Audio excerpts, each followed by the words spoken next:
Hey guys, what is up? Lefty back here again and with another real quick video, just kind of comparing the battery life to a Trijicon MRO and also an Aimpoint H1. Let's get into it. Alright, so basically this can also be a 3-year review as well because I've had this optic for about 3 years, the MRO, and I've had no complaints with it. I guess the earlier versions had this thing or that thing with the lenses and the color of the blah blah blah, and I've had no issues. I haven't lost zero anything, and it's just been a good optic. Generally speaking, as most optics are on the market now, which is crazy because I grew up in the realm of like the first marks and shit, and then everything else was like $400 or $500. So it's definitely a fun time to be in the industry right now because you can get $200-300 optics that perform just as good as $500-600 optics, as long as you don't need night vision and stuff like that kind of stuff. But anyway, so this thing is about 3 years old. I would say the H1 is probably about 4 or 5 years old. This was my first big boy expensive optic, and this was kind of my third, I believe. So every July 4th is my kind of my battery rotation on my main duty home defense weapons, if you want to say. I have weapons that have whatever optics on them. I don't really cycle the batteries out. I just kind of keep them off, or I do whatever. These ones I always leave on. I have 2 rifles that are kind of my main go-to rifles. I have other ones, or not, that are not really in that kind of category, so I don't really cycle the batteries out, but just like I cycle my carry defense ammo, blah, blah, blah, every once in a while, I like to cycle the optic battery yearly, and I usually do it on July 4th, just so I just have a whatever point of whatever. So, past couple years, past 2, I have not cycled these. So, it is what it is. So both of these are running the same brand of battery and also were changed the exact same time.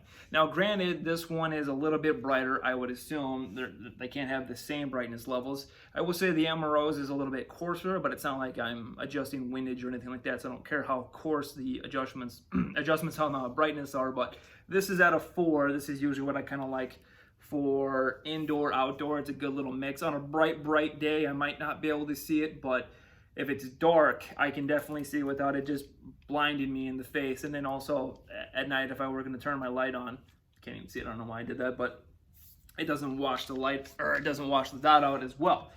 On the H1, this one is on an 8, and granted, this one goes all the way up to 12.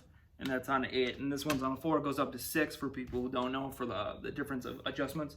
This one seems to be pretty good. Yeah, see, right when I turn it up, the fucking 9, it just flares at me. Again, I do have astigmatism too, so that could play a little bit of a difference there. But that is what the settings are, and blah, blah, blah. This gun does get shot more often, the 11.5. So, maybe battery fatigue or something. I don't fucking know. But anyway, point is, this one died significantly quicker than what I guess it's sort of rated for. The battery is supposed to last about 5 years. This one, again, it could have been a shitty battery. Don't know, I'm just saying this is what I have for the data point here. This one died in about 2.5 years, roughly speaking. And it's not like it got supremely wet, at least it shouldn't have been. It was in the rain a little bit, but I haven't fucking think that would do anything. But this one, yeah, this one's still going strong. We'll see how long it actually lasts. And like I said, these are both kind of my home defense duty rifles. I'm not really too worried about picking it up, not having a dot. Although I will say one day I did pick up this bitch, and it did have no dot. So, that's kind of a thing. I definitely want to get back to my regiment. But it is kind of cool to see how long these batteries will go. And actually, not too long ago, this fucking battery died as well in this, the weapon, like the Streamlight 2, ProTac 2, the Rail Mount ProTac 2, which is also the same one as this one, but this one also is still not dead.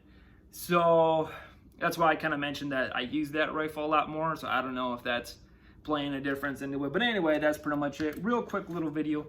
Thank you guys for watching, and yeah, hopefully this helps in some small amount, or just putting a data point out there for people that are curious or whatever. So anyway, thank you guys for watching. Links are down below. Again, finally fixed that affiliate shit and all that stuff. So if you guys want to buy something, support the channel. None of it goes directly to me. I just get a small piece for sending people their way kind of shit. So anyway, that's pretty much it. Thank you guys for watching. Be good.